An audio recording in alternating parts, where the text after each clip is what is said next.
Bien, vamos a empezar con la actividad práctica. Ya hemos visto plano y punto y ahora vamos a empezar con el ejercicio 3. El ejercicio 3 yo lo resumí en un cuadro porque lo que hay que hacer es unir con una flecha cada ecuación con su respectiva representación gráfica. Entonces, por ejemplo, en la primera columna tenemos las ecuaciones y en la segunda columna tenemos los gráficos. En la primera ecuación, o sea la que tenemos en el primer renglón de la primera columna, se trata de un elipsoide. Por lo tanto, más acá lo numeró a lo último con el 1, es decir que vamos a unir el 1 con el 1, por lo tanto lo que tenemos ahí es un elipsoide. En la segunda ecuación, lo que tenemos es un cono, es decir que tendríamos que unir el segundo renglón con la anteúltima gráfica que es la correspondiente al cono. El tercer gráfico que tenemos ahí es un paraboloide, es decir que tenemos que unir 3 con 3, es decir que ahí tenemos que unir la ecuación que le corresponde al paraboloide con el gráfico del paraboloide. En el caso del cuarto renglón estamos en presencia de un hiperboloide de una hoja, es decir que tenemos que unir el cuarto renglón de la primera columna con el primer renglón de la segunda columna, es decir que lo que tenemos acá es un hiperboloide de una hoja. Y en el quinto caso estamos en presencia de un paraboloide hiperbólico, es decir que tenemos que unir el quinto renglón de la primera columna con el segundo renglón de la segunda columna. Y el último caso, que se trata de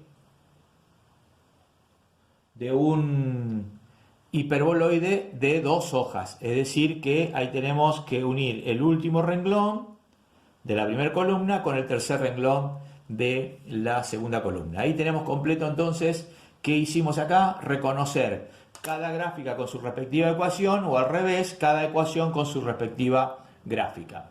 Vamos ahora a resolver el ejercicio número 4. El ejercicio número 4 tiene de interesante porque es un ejercicio completo en el cual el estudiante debe calcular las trazas y debe calcular la intersección con los ejes. Entonces, tenemos la ecuación. Lo primero que tiene que hacer el estudiante es tratar de identificar de qué ecuación se trata. Y la ecuación que se trata es justamente la de un hiperboloide de una hoja, porque de las tres variables una sola es negativa. Por lo tanto tenemos que la intersección con los ejes tenemos que hacer con el eje x, y z igual a 0, me queda x al cuadrado es igual a 16, la raíz cuadrada de 16 es más y menos 4, quiere decir que cortan dos puntos en el 4, 0, 0 y en el menos 4, 0, 0.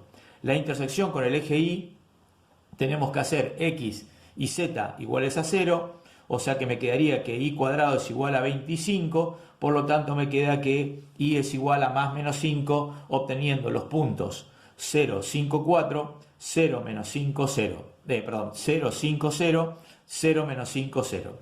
Y la intersección con el eje z debemos hacer x e y igual a 0, pero ¿cuál es el problema? No tiene intersección, porque si hacemos z igual a 0, justamente x e y igual a 0, me queda una incongruencia matemática donde me quedaría que menos z al cuadrado sobre 9 igual a 1, eso es imposible, no hay ningún valor de z que pertenezca a los reales que verifica esa ecuación. Por lo tanto, la intersección con el eje z no existe.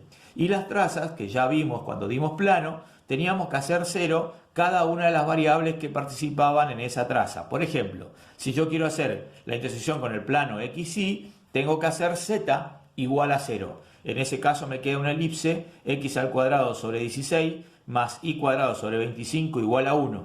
En cambio, las otras dos trazas van a ser hipérbolas. Una es x cuadrado sobre 16 menos y cuadrado sobre 9 igual a 1. Y la otra es y cuadrado sobre 16 menos z cuadrado sobre 9 igual a 1. Si intentamos hacer una representación gráfica, buscamos una escala adecuada y vamos a dibujar nuestro hiperboloide de una hoja. Acá Massa intentó hacer un gráfico, acá tenemos los ejes coordenados, entonces en esos ejes intenté representar la intersección con los ejes, dibujamos nuestra elipse, nos apoyamos con las dos hipérbolas y después intentamos darle volumen a esto, pintándolo o dándole la idea de profundidad que justamente el estudiante de arquitectura tiene que lograr esa habilidad para poder interpretar todos sus proyectos.